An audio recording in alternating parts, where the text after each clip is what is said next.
us this afternoon for the afternoon program as we continue to celebrate Founders Day. I realized that I forgot to introduce myself this morning. Dan Leahy and I'm the guy in Center for Ministry and Service with a wonderful team of folks from Center for Ministry and Service. So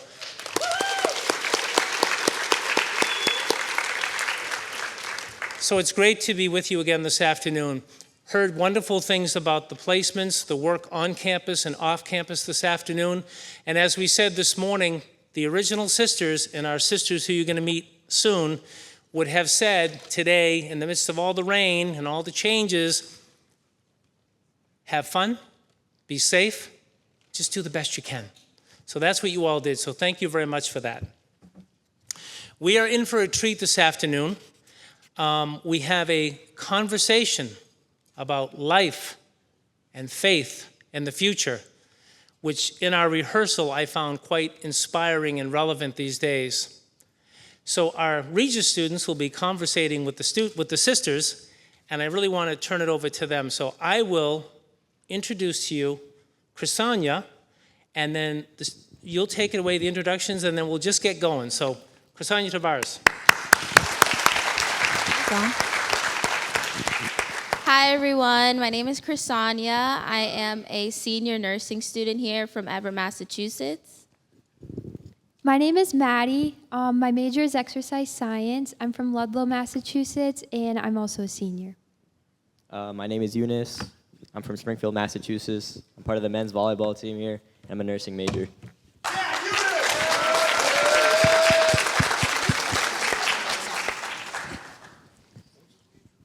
Sisters, would you like to introduce yourself? This is seniority. My name is Sister Judith Costello. I have a connection with Regis because of having earned a bachelor's degree in Latin and Greek. And I also spent 34 years here as a member of the faculty in the education department.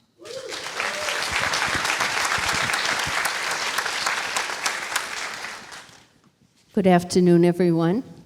I'm Sister Marian Batho, and I'm a graduate of Regis and currently on the Board of Trustees.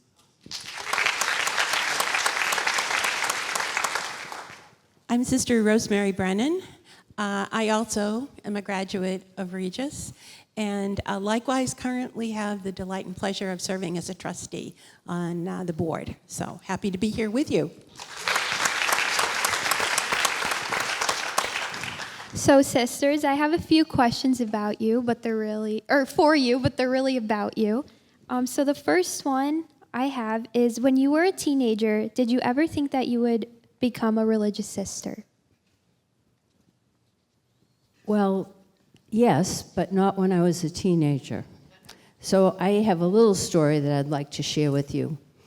From the time I was a child, so 10, 12 years old, I lived in a Catholic neighborhood that my friends all went to parochial school, and I was fascinated with sisters, and there were a number of sisters who lived in the neighborhood. So I remember telling my mother when I was 12 years old that I was going to be a sister, and her response to me was, "Well, I don't think you can because you're not Catholic." So that was a bit of a dilemma for me, how to join this wonderful life when I wasn't in the right religion. You know, it was kind of the right place but the wrong pew, or however that's supposed to go. But it was later on that I did find my way to the Sisters of St. Joseph, but it took a while. I was educated by the Sisters of St. Joseph for 12 years, 8 years in elementary school and 4 years in high school. And my association with them during that time, I would liken to standing in mist. It's barely perceptible, but if you stand long enough, you become drenched. And after a while, I began to realize that these women had something, were something that I wanted to be and to be part of. They were confident women. They were women who were kind and generous. They were very, very well educated, and I enjoyed studying, so it seemed like a logical connection. And so I graduated from high school in June and entered the convent in September at age 17. So, and I've never regretted it. Best choice in my life. I likewise had the Sisters of St. Joseph in elementary school, but had another religious community in high school. And I would say my inclination to kind of desire to be a Sister of St. Joseph or a sister was a bit in flux. At the time, I was thinking, oh, I would love to, get married and have a family. But there was also something when I was in elementary school and came to know some of the Sisters of St. Joseph. I just built up some lovely relationships with them. I felt that they were likewise women whom I was impressed by. There was a little bit of mystery about it. You know how you can be drawn into mystery? And so it just was something that continued to kind of perk inside of me. I decided, though, that I would go to college for a year before I actually made a decision as to whether I was going to enter the community. And it was the Sisters of St. Joseph that I felt attracted to. So I did. I went to college in Maine for a year. And I remember distinctly kind of writing the letter to ask about an appointment to enter as I and my college roommate headed off for a wonderful, lovely weekend down at the Coast Guard Academy, where we were double dating and spent a wonderful weekend sailing the Sound and all those kinds of good things. And so then, likewise, I came back, and mine was more, I think I'll give this a try. It feels like the right call.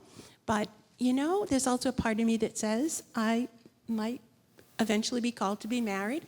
But after I entered and kind of grew into this relationship, I can truthfully say it's been the right choice and I've never regretted it.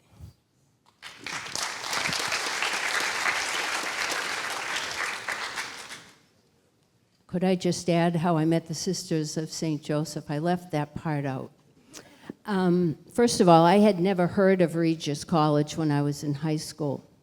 My mother wanted me to go to Pembroke College, which was part of Brown University, and she kept pushing me on that, and I was not the least bit interested. So the student who sat beside me in high school, a friend of mine, June Couture, I can still remember her, she had an extra application to Regis. So she said, I have an extra application to Regis. Would you like to fill it out? I said, why not? I'll fill it out. So I applied to Regis. I had never been here. I had never interviewed. Obviously, I was not schooled in the right way to discern a college. But very happily, I was accepted here and certainly was very happy while I was here. I, at the time, had a steady boyfriend, and by the time I was a junior, I was engaged to be married. So planning a wedding during your senior year is not something that I recommend. It's a little distracting. But while I was planning my wedding, unbeknownst to me, I was also falling in love with the Sisters of St. Joseph. I had never met them before coming here, but as has been mentioned, there was a mystique, there was an aura, there was a dedication to them that was just so attractive. So obviously I didn't get married. But I did graduate from here and did have a career for a while. But what kept gnawing at my heart was the fact that I was in love with the Sisters of St. Joseph. A hard conversation to have with a lot of people, especially those that you date.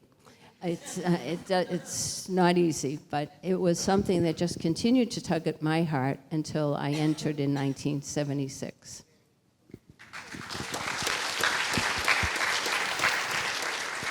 So I know a lot of you did touch on this question that I have next, and what you just had to say, but would you like to add anything about what your life was like before you became a sister and kind of the story behind your religious vocation to sisterhood?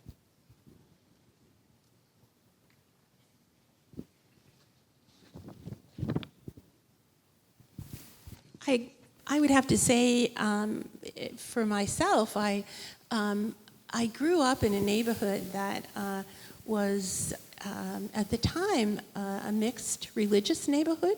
I know that there had been times when people might have lived more kind of within a particular religious culture, but for myself, I loved the fact that my friends growing up were of the Protestant tradition, the Jewish tradition, and so there was no kind of distinction there at all. So that, I think, was a real blessing for me to have an appreciation of truly all religions and so forth. It was nothing kind of overly remarkable, I don't think, pretty ordinary.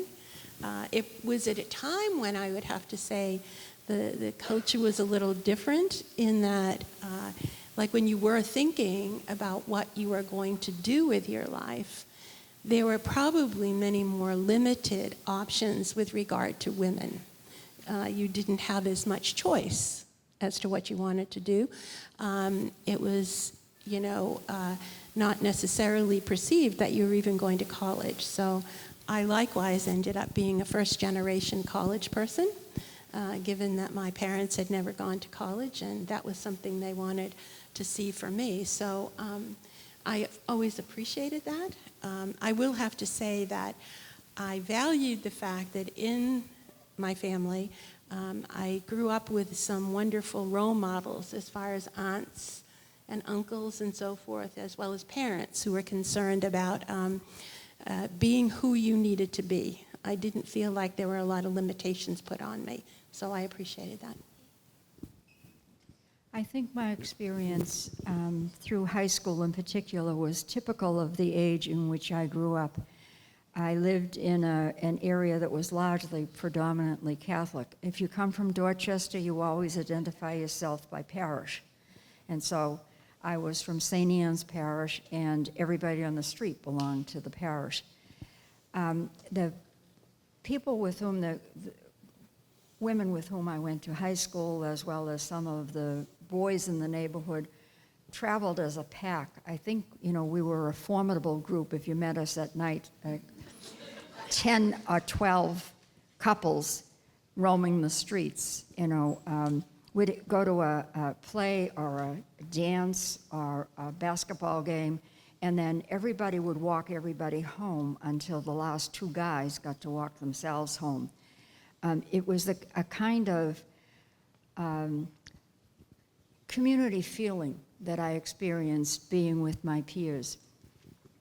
I was going steady as a senior in high school with a fellow who was a really nice guy, but for some reason or other, marriage was not to be the choice. And so I ultimately found myself, along with 11 of my classmates, entering the convent in September. So, what was life like before I was a sister? Well, when I graduated from Regis, I was planning to go to Boston College School of Social Work. For a variety of reasons, I did not. So I went to work. The first 2 years, I worked in the Boston City Hospital in the South End, which was really a fun, exciting, and challenging place to work. I was working there with my fiance's aunt.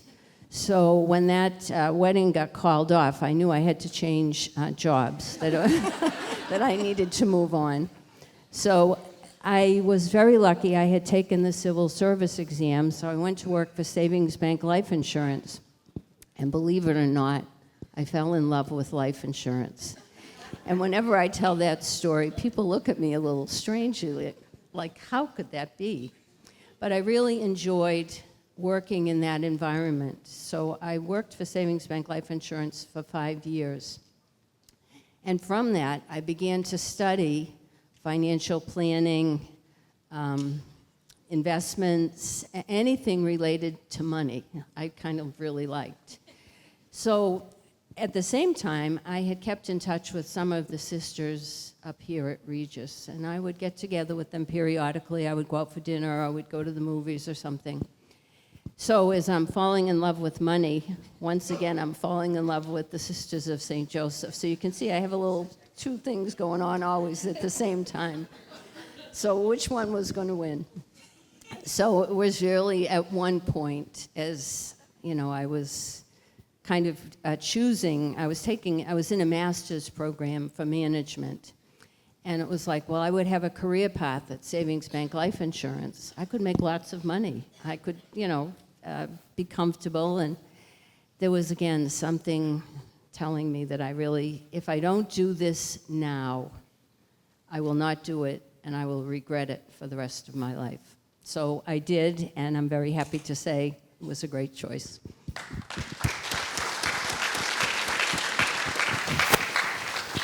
We're also currently appreciative that she has actuarial experience now and management. So my next question is, in what ways has religious life been meaningful or fulfilling for you? Well, religious life has given me a lot of opportunities. I had hoped to become a teacher, and my path to becoming a teacher was laid out very clearly. I was benefited by having the greatest opportunities for education. Not only did I earn a bachelor's degree from Regis, but I hold also a master's degree and a doctorate, courtesy of the congregation. They sent me on to school, and it was in keeping with the tradition of Mother Regis, for whom this institution is named, who valued education above all. And so it was her intention that whatever sisters were in classrooms, they would be as well educated, if not better than, the public school counterpart. So I had the benefit of a wonderful educational experience. I had the benefit of working in some wonderful schools. I even had a stint as a high school principal, and I have some scars that I can show you to prove that. But it was always an enriching experience, and there was affirmation from the members of the community. If there was something that I needed, for example, I'll tell you that I got a free ride for 1 year at Northeastern University when I was pursuing my doctorate, courtesy of the sisters who taught at the Boston School for the Deaf. They earned vouchers for taking students from Northeastern. They gave them to me so that my tuition might be paid. So there was a constant affirmation that came from others in the community, which I have found most affirming. They're my family, basically. And I would say I have not regretted a minute of it.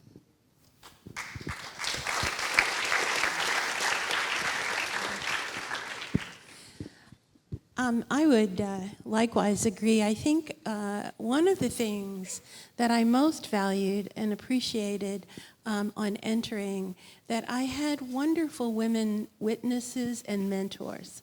There was a whole sense of community, a whole sense of people whom had a great deal of faith in you, who encouraged you, who also taught you kind of just even by your observation how to manage, do life, and so forth like that. But a great deal. And likewise, I don't think I ever would have been as well educated as I am because and thanks to the sisters. I ended up teaching elementary school for about 10 years. I taught 5th grade and 8th grade, junior high. I likewise, teaching junior high, have a few wonderful stories to tell. But at the end of and during that time, I also had the opportunity to go on and get a master's in education at Boston University. And towards the end, I was in a school that was beginning to phase down. They had 2 grades, but each grade was phasing out. It was going to be a single grade school. And I decided that it was going to make more sense that my person who was my co-partner in teaching would stay. And there was something inside of me that felt a little more called to a direction of theology and spirituality.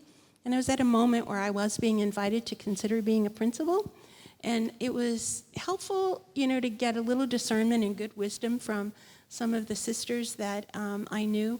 And at that point, I really was taking a risk by deciding, one, I wasn't going to continue teaching 8th grade, and then going to the community and asking if I could study again.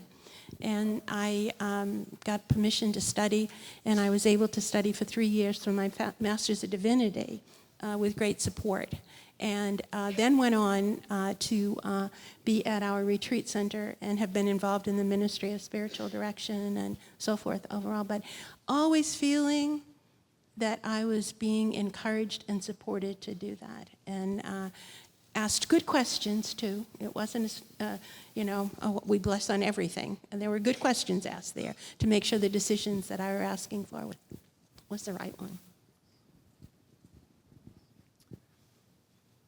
So when I entered the Sisters of St. Joseph, I had lived in my own apartment for 5 years, and I had worked, and I had my own money and my own life, and life looked pretty good. In fact, it was very good. So it was a real dramatic change for me when I entered. It was a lot of giving up. It was a lot, I had to reinvent myself, or start all over again, I guess is a better way to put it. And I remember I entered in September of 1976. No, I guess it was August of 1976. And it was probably November, getting close to Thanksgiving. And I said, this is not for me. I'm leaving. I couldn't find the novice mistress, so I'm still here. Why do I say that? Because at the time that I entered, there were lots of changes happening. Sister Judy and Sister Rosemary, I suspect, entered with large groups of people. I entered by myself.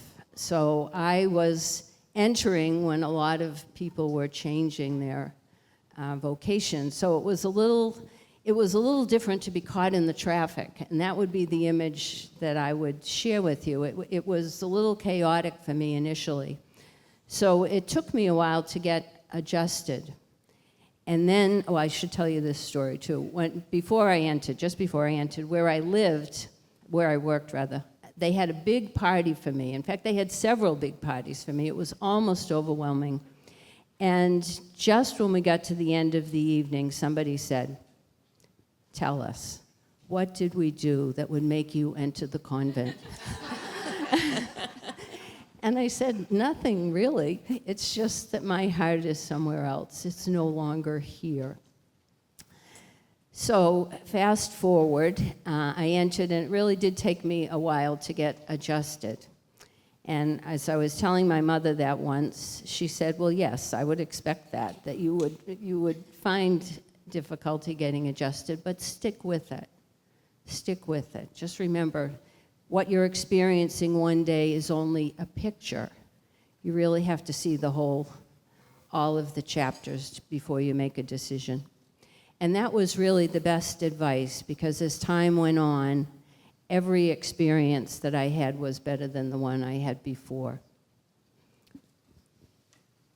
Thank you. The next question I have is, what is the day-to-day life like as a sister? So what kind of work do you do? What do you like to do in the social aspect? Just the day-to-day.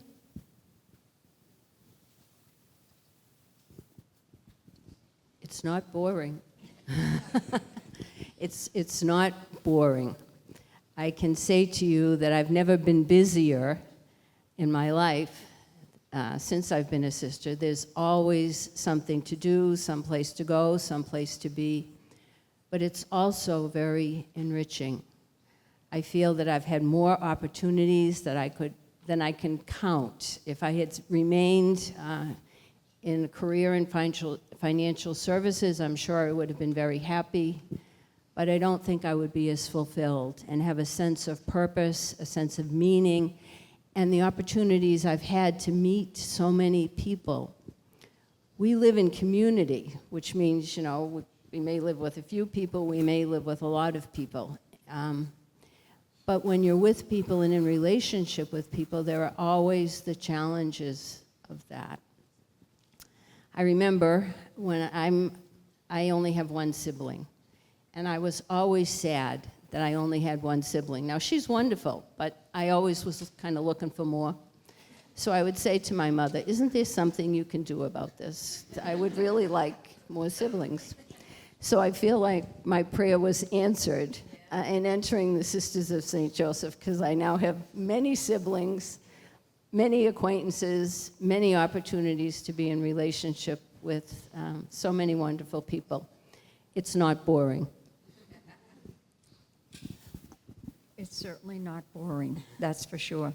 I left Regis as a faculty member 10 years ago. You might say I retired, but there is no such word in the vocabulary of the Sisters of St. Joseph. So following my leaving Regis, I found some things to do, one of which was to be a part of the leadership team of the congregation for a period of 5 years, and that was a very wonderful experience for me. But when that ended, I found myself doing a variety of things. We have a number of sisters who, for reasons of age and infirmity, etc., can no longer drive. So I drive people to doctor's appointments, hospital visits, whatever it might be, to do errands even. I serve on a number of boards because while I was still teaching and active, so to speak, I was a member of a number of them, and they decided not to get rid of me at the end. So I must have been doing something right. And I am involved in connecting with people through a variety of means. We have a nursing home and retirement facility in Framingham. I visit there usually about once a week, and I bake muffins or coffee cake or something or other to give to the sisters there because it's a taste of home in a sense. So I have enough to keep myself busy in our street corners. You won't see me out there. And there is, as Marian has said, the enrichment of living with a group of people who are really family. And so my reaching out, as much as I am able to do at this point, to other sisters in the congregation is simply because I am their family. I would have to say my kind of life has evolved over time. When we first entered, there was a far more, shall we say, structured form of life that we entered into. And then as time has evolved, there's just been, I think, a wonderful evolution into being able to engage in a variety of ways. So likewise, it's never boring. There's always something that feels like there's a call. I live with 2 other sisters, so that, we will, naturally at times pray together and have common meals together and be able to do the cooking and so forth, which is always a delightful experience. I likewise also had a stint in leadership on our congregation, as well as being, part of our spiritual ministries. At the moment, I'm likewise on some boards. I get to be here, but I also get to sit at that wonderful institution down the hill, which is Spellman Stamp Museum. It's fascinating. Hopefully you'll all make a pass through at least once while you're here. And I am a part of our St. Joseph Spiritual Ministries, which is located over in Newton. And I likewise do facilitation. So I do some traveling around to work with other leadership teams and communities who need someone to come in and help them do some strategic planning, some ability to do facilitation. So I'm really enjoying that too, which is good. So I likewise would say I'm never bored. There's an expression that says, as a sister of St. Joseph, you always roll up your sleeves and just do the next thing.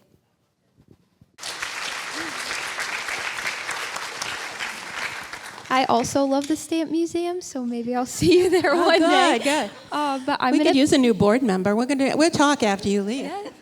But I'm going to pass it to Chrisania for the next portion of the questions. But thank you so much. Thank you. So the next topic we're going to move on is to faith. Spirituality and faith are important dimensions of the identity of Regis College and our education. And to start off, how do each of you define or understand faith?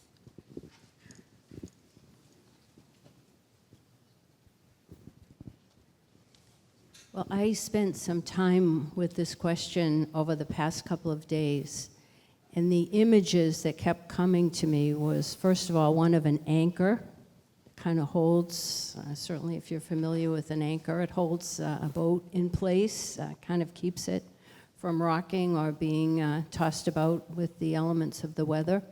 And the other is a compass that kind of holds you, kind of points you or keeps you focused going in the right direction.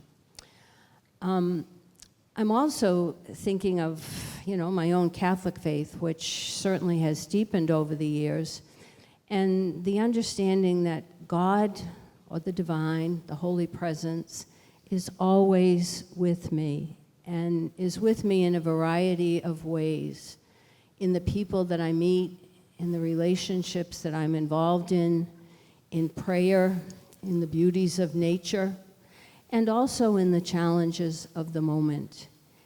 And faith calls me to reflect on, first of all, my own participation in the story of creation, but the stories of others, and to recognize that we're all kind of on a journey together, searching for the more, searching for truth, just searching to be the best version of who we have been created to be. That would be how I would define faith.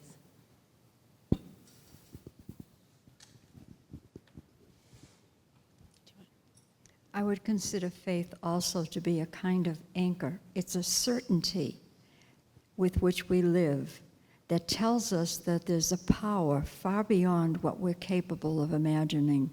This power brought into being all that we perceive in creation and keeps it going.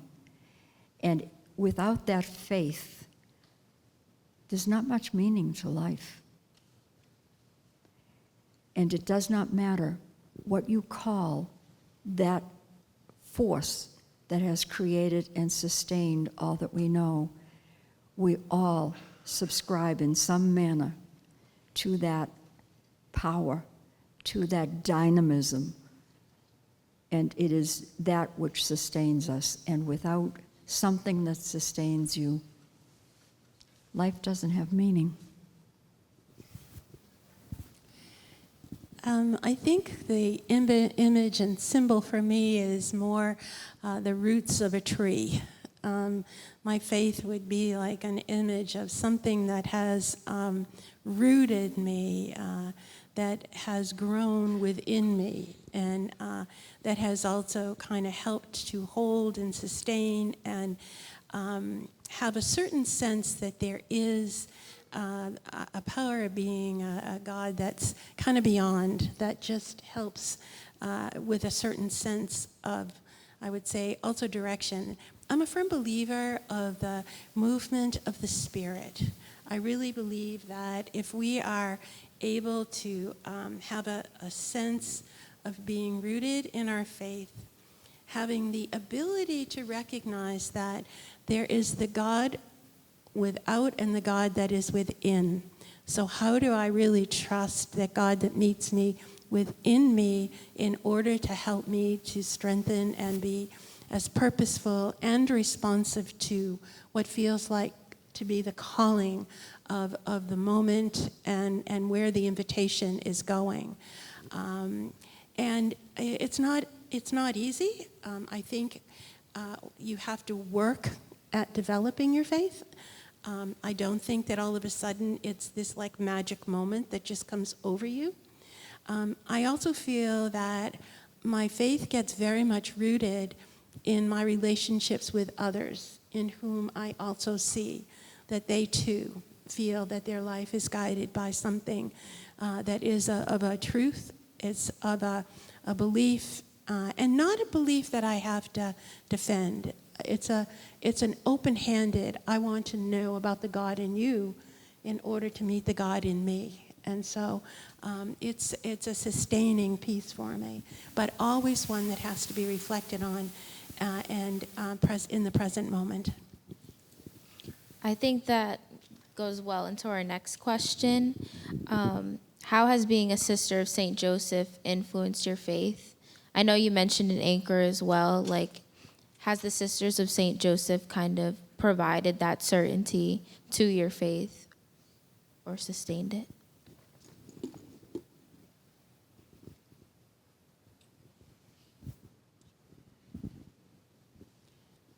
Well, I think the opportunity to be involved in ministry, certainly I've had the opportunity. I was at a 2-year junior college initially when I first came out into ministry as a sister of St. Joseph, and really coming to know the stories of the students and being able to relate with them.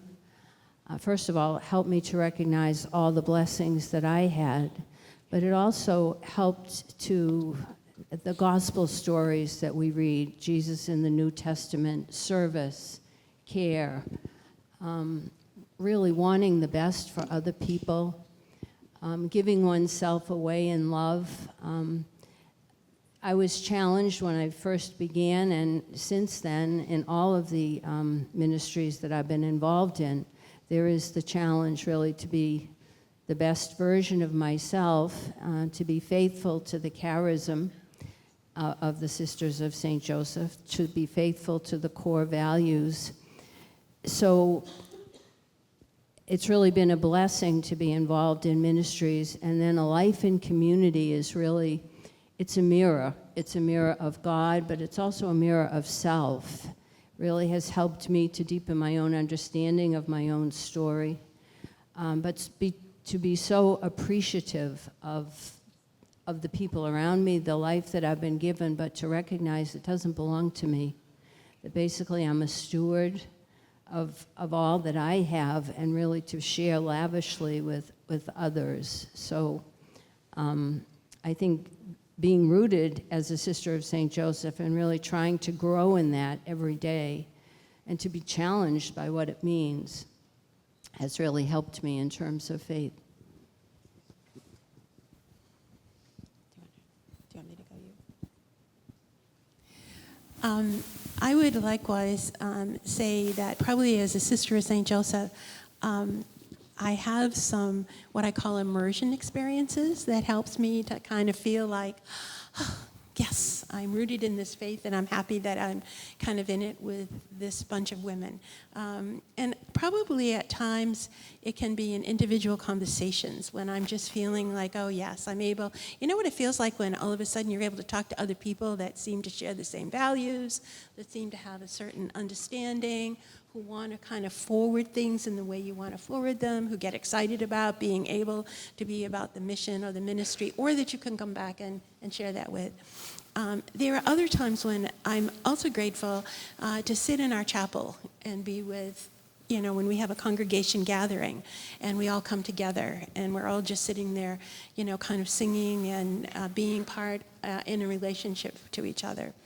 There's also another piece for me, too. We're a diocesan community, which means that we pretty much locate ourselves right here in the Archdiocese with a few of our sisters beyond. But we're part of a larger sisterhood in this world, and that truly excites me. We are part of the Sisters of St. Joseph that are not only here in the United States, but I think we're pretty much around the world in almost 50-plus countries, which, you know, kind of feels like I've got a sisterhood out there. And I also had, in the time of being in leadership, I had the honor and privilege of attending twice 2 meetings over in Rome. I got to meet Pope Francis twice. This was really exciting. But I also got to be with sisters from all over the world in numerous other congregations. There were like 900 of us in this room, coming from every corner of the world. And I was just like sitting there in awe, knowing that not only am I part of this group of Sisters of St. Joseph right here in Boston, trying to do our thing the best we can, but I can look out and I can know that I have a sisterhood of other sisters around the world that are doing the same thing, and that's pretty exciting. How many of you are on teams? Everyone. I'm on the best team. You know how it is when you're on a run toward the championship and your whole team is working together, and it's a spirit that envelops the whole group, and you have a common purpose and a common aim. My faith is strengthened because I'm on the best team.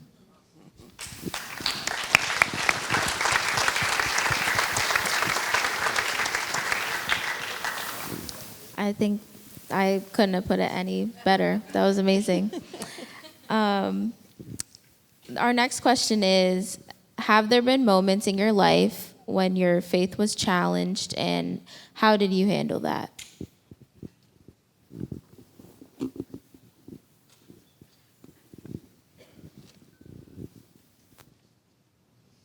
Read the daily newspaper. I don't think that there are too many days when faith is not challenged in some way. Those of you who did service today saw firsthand in some instances how faith steps in to remove some of the challenges or to meet some of the challenges. There are questions, obviously we say, why did God allow that to happen? And that's not the appropriate question. It's rather, how did human beings do this to one another? So that trying to keep an even keel in the face of the things that we witness, particularly in these challenging days in our lives, becomes a very important aspect of deepening oneself and believing in goodness. This morning I read online, on Facebook, a prayer service from the Sisters of St. Joseph in Brentwood. And among the things that they pointed out were quotes from various people like Dr. Martin Luther King, whom they quote frequently, Pope Francis, etc. And one quote from a person that I had never heard of before said simply, "Remember, there are more good people in this world than bad."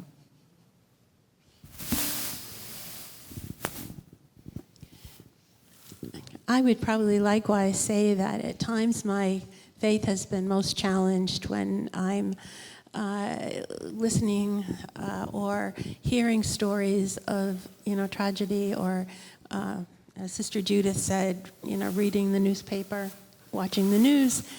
And at times it's like having to really take some time to reflect and say, in the midst of all of this, what is if I have a whole area of concern, which I often can have, where can I have even a small piece of influence on how I might be able to change something or do something? And I think that in the midst of not denying that those feelings come in and you have to deal with it and you have to sort through them, there's also a piece that I feel we are called to be God's loving presence in the world, and we are also called to be signs of hope. And so I would really say that that sometimes when I'm feeling overwhelmed, and life can feel like that, and you can feel like it's waving over you or you're sitting under a black cloud, you sometimes just have to sit yourself down and say, okay, where is God inviting me to have some influence? How can I bring, even in a small way, some love and hope into this world in order to expand the love and hope in this world?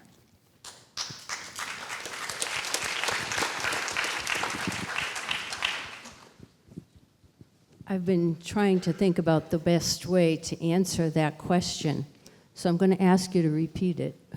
Do you mind repeating the question? Yeah, I don't mind. Have there been moments in your life when your faith was challenged, and how did you handle it? Okay. The first one, I would say my faith was challenged before I entered. I stopped going to church for a while. And I'm not even exactly sure how that happened or why it happened, but I really dropped out for a while and couldn't quite find my way to get back. And it was just trying to be with that feeling and trying to talk to people about it that finally helped me to get back to church. So that was one instance where I just kind of had to drop out. And again, I'm not sure why that happened to me. The other, and I guess how I would begin my comments by saying what happened was more a reflection about me and my own reaction than what happened. But I was involved in a ministry in my early years as a sister of St. Joseph for 18 years. It was a 2-year college. It was a wonderful experience. It was actually one of the best experiences that I ever had. It challenged me and helped me to grow kind of new ways of dealing with things and new ways of relating with people. That ministry closed very unexpectedly, and it really broke my heart. And for a while, I had to drop out. I actually was very lucky. I was offered a job in another institution not related to the Sisters of St. Joseph, and it really helped me to get back on my feet. But it did that. The whole circumstances of that really almost crushed me, and it was just very, very hard to talk about for a long period of time. The good news is it really also gave me an opportunity to reflect on who I am, because I'm really the only person that can make change, and I'm the only person that can control how I feel about situations and how I react to them. So in the end, it really turned out to be a real blessing for me, because the ministry that I went into was wonderful. And then I was elected to leadership in the Sisters of St. Joseph, which was wonderful. That was my previous term. And now I'm in another term, and that is also wonderful. So I guess my point is, yes, I have had crushing experiences, and they can really crush you. But there is a way back, and sometimes it's better than what you think.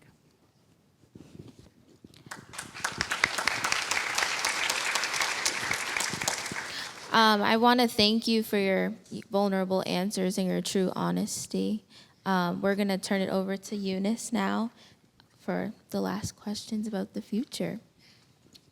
Speaking on faith, how does your faith help you navigate this crazy time in our world with so much division, violence, injustice, and uncertainty?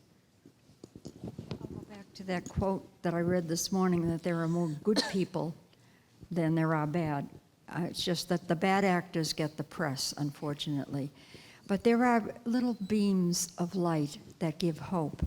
If you do watch the news at night, oftentimes on the channel they'll insert some little story about a person who's doing good. I watch Channel 5, so 5 for Good is one of my favorite things, where they highlight some person who's doing something to make a small difference, like those of you who packed bags for lunches or things like that. They're small things, but you can do them, and they make a difference.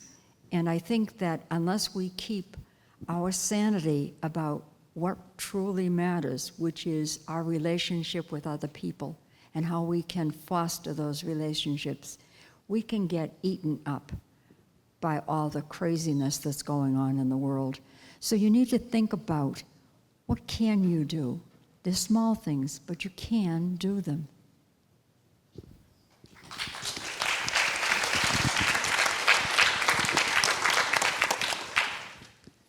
I would say for myself, one of the things that I've been trying to cultivate is what I call is a spirituality of curiosity. And I mean by that in the world that we're living in right now, with such a sense of sadness, because there are so many places that are under just lacking in peace, and there's war and there's difference. I have to cultivate within myself a spirituality of curiosity to try to learn and understand what's going on in the other. How can I be willing to be patient enough and ask questions enough to listen to what is it in your heart, your story, that has you standing where you stand with the opinions that you have and what you have? How can I at least listen to you so that I can understand a little better and be able to cultivate? I think one of the challenges that I do feel is that there's a way where, and this is a judgment on my part, I'll own it, it feels like we're living in a sound bite time, when people are simply taking sound bites from someone else and then saying they're theirs. And it's like, how can we really stop and think about what is my faith, what is my values, what are my truths, and how can I allow that to shape my life? And also, how can I have a willingness to be open to engage in a conversation with someone else, not to defend it, but to really have a sense of, I sincerely want to know, and I'm curious about what's going on in you that has you with those opinions, or et cetera. So it's not an easy thing to cultivate. It's far more easier to decide I'm going to be a contemplative than it is to necessarily say I'm going to kind of cultivate a spirituality of curiosity about that. And I will have to say that isn't something that came. I had the experience a number of years ago to go on a training program with the Jesuit International volunteers, and I was down in Belize a couple of times for their training program. And when we were there, we went and came with all kinds of goodwill. And the Jesuit who was in country that was training us, he did an exercise with the students, and he basically had one of the students that had come with us stand on a chair and hold up a paper plate like a mask, and he had everyone else sit around, and he said, okay, you've come, believe it or not, we really didn't want you to come, but you're here, so we're going to have to deal with you. We know you've come because you've had a sense of goodwill in doing it. He says, the job you have by being here is being someone who is curious enough to get off that chair and listen to the story of everyone in this country and come to know their story, what they value, what they think about. And ever since that, it has really set in me that I have to try to be that with others. I'm not perfect at it at all, but it's a spirituality of curiosity that I desire to cultivate.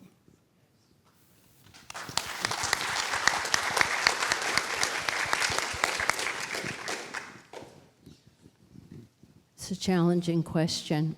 I was trying to think. One thing that really strikes me as being very important is the power of prayer. And I remember a spiritual director not too long ago saying, if you pray, God sends your prayers where they're needed the most. Some days it might be difficult to believe that's true, but I do believe the importance of prayer, especially in these very challenging times. The other is my own personal examen of what can I do to make a difference, and how can I persevere in that, because the difficulties that we're challenged with now are going to take radical change in so many systems. So it's being in it for the long haul, really staying with it, not being discouraged sometimes by the results. And the other, which I also try to do, is to try to make a difference in whatever situation I'm in. And what does that mean? Trying to listen. I think we've all been in situations that get under our skin, and sometimes it's the little small conflicts that can move to bigger ones. So I really try to be present, to listen, as has been mentioned. I try to be present to listen and to own my own feelings and not try to project onto someone else or to try to burden someone else with my own expectations, but again, to just try to respond authentically, generously, and be a witness for others. The charism, we've spoken about the CSJ charism, to really try to live those core values in every situation.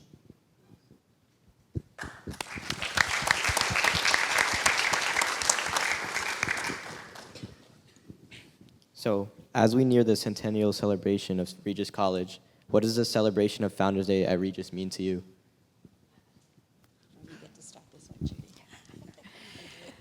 This one comes to me because I spent a number of years here at Regis doing research and presenting to the college community information about this college. When I think of Founders Day for Regis College, I think of two women in particular. I think of Mother Domitilla, whose name graces one of the buildings here, who was the founder of Regis College. And I had told a little story in the car on the way up that in February of 1927, Mother Domitilla sat outside the office of the governor requesting a charter for a college. And she wouldn't go home until she got that charter, which she did. And the charter was to open Regis College in Newton on a parcel of land which the sisters owned. And sometime in the summer, Mother Domitilla was riding out here in Weston and went by this beautiful piece of property, 168 acres of the most beautiful bucolic scenery you could imagine, and said, "That's where I want to build my college." And so she contacted the estate of Fanny Morrison, hence the name Morrison on Morrison House, because that was one of the original buildings on this property. And in September, the college opened, not in Newton, but in Weston. Bold, risk-taking, wonderful foresight. What a great lady. When she died, the Archbishop Cushing at the time said she dared to do great things and dared to do them. The second person that I would bring to mind is Mother Regis, who was a predecessor of Mother Domitilla, who believed, as I may have mentioned, that every sister in a classroom should be as well educated as the public school counterpart. And so she pushed people to become as educated as possible. She brought in educators from around the world to work with the sisters in the summer so that they would be up on whatever the current methodologies were and content. As a matter of fact, Mother Domitilla wrote a series of reading books for elementary school children, so that there was strong emphasis on the power of the mind. And one of the original statements of the mission of this college was obviously to be a women's college, but to allow a woman to develop a free, inquiring mind that she might know the truth. And that's why the shield has Via Veritas Vita, the way, the truth, and the life. So for me, Founders Day at Regis is a really exciting day. It's a way of bearing testimony to those very bold, risk-taking women who brought this into being so that you might be educated and I might be educated.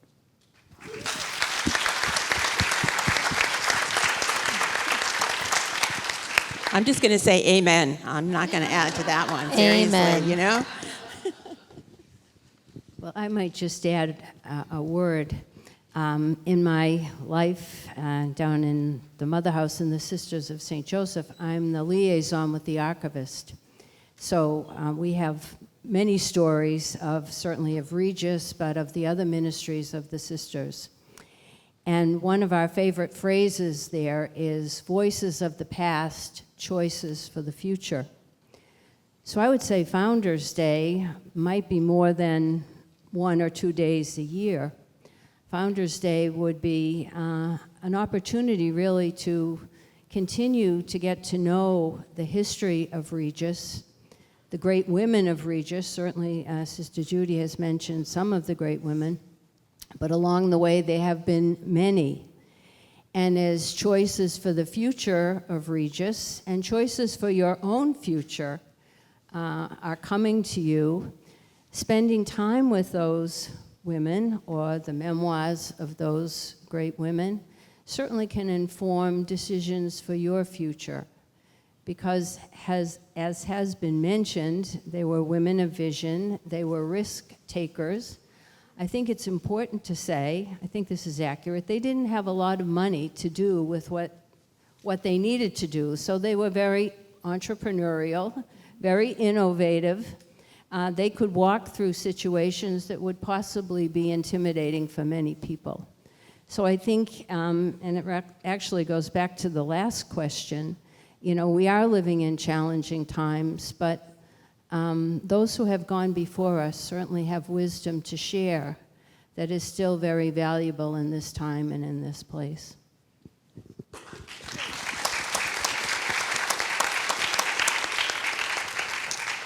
And this is your heritage as part of this institution. Be bold, be risk takers, trust in God.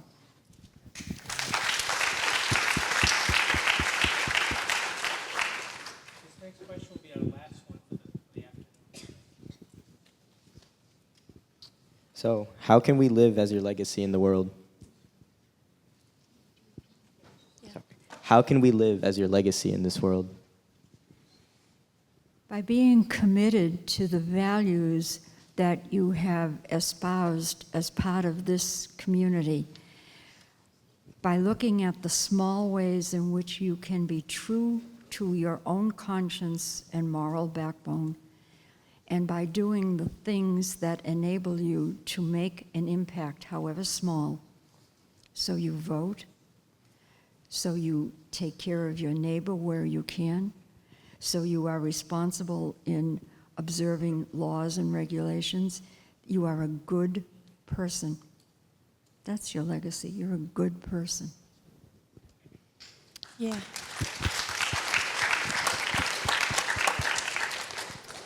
I would so support that, what Sister Judith just said, in the sense of like, truly the future is in your hands. We're here to, bless it, and we're here to pray for it, and it's always exciting to come and have the opportunity occasionally just to meet some of you and already seeing how you are going out and making a difference in this world.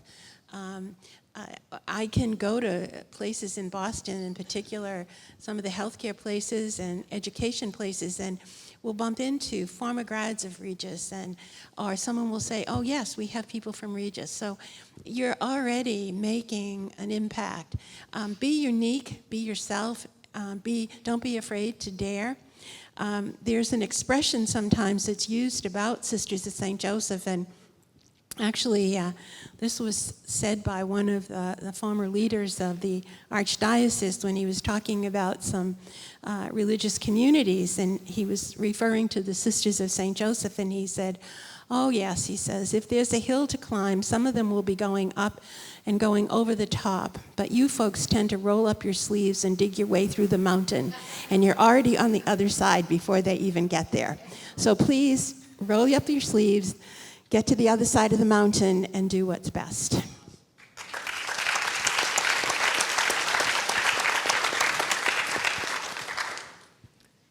I hope you won't mind if I read something, but when I was reflecting on that question, I wrote some of these things down. So is it okay if I read?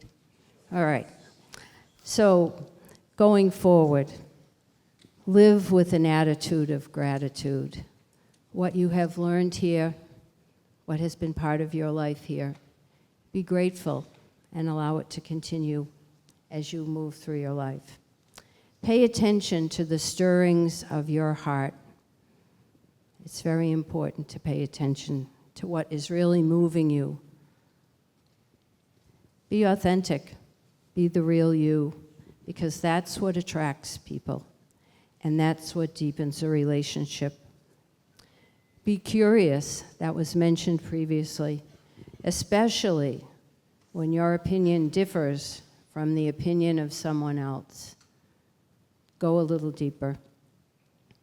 Listen deeply and encounter one another. If any of you have listened or spent any time with the writings or the speeches of Pope Francis, that was the one thing he always emphasized, the importance of encounter. Walk with the person who's right in front of you, or walk with the people who are right in front of you. Spend time thinking about what you can learn from every situation. And if something goes wrong, as it inevitably will, don't beat yourself up and don't blame others. And finally, don't let others define you. Be yourself. Be the person that you were made to be, and enjoy every moment as best you can. Thank you.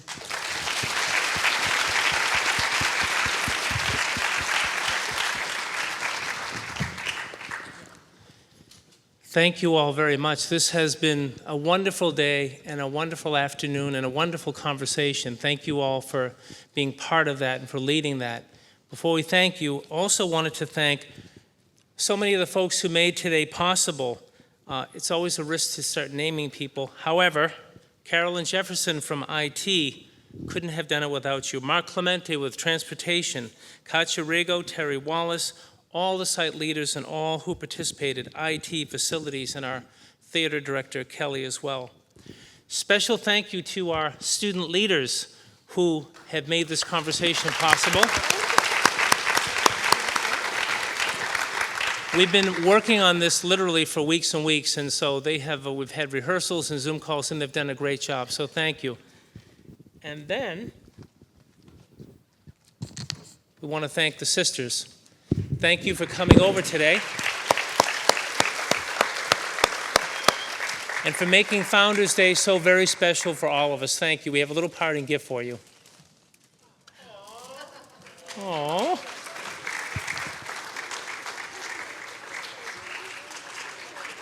Katya, have ice cream? Ice cream. So thank you all very much. The sisters may be around. We have ice cream, I think, in the lobby. And it'll be, if it's not there, it will be there soon. The sisters will probably be here for some additional conversation if you'd like to meet them and say hello and thank them. But again, thank you everybody for being part of this today.